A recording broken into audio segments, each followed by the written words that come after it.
أيها الإخوة، أينت خليفة عامة للطريقة التجارية، وكما قال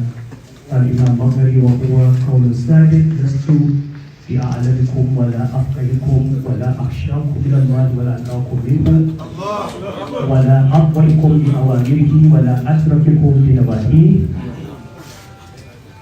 لكن أراد الله سبحانه وتعالى أنكم أنفسكم رشحوا لمولانا الشيخ ماهي شيخ إبراهيم نياس رضي الله عنه أن يعينني خليفة.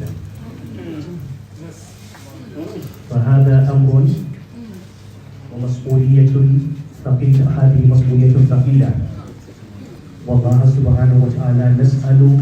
أن يحقق رجاءهم فينا.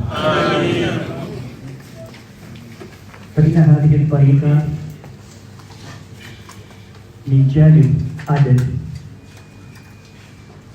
وزنها ثقيل في هذه الأمة، في تاريخ الدين، في تاريخ نشر الدين، في تاريخ الدعوة، في تاريخ التعليم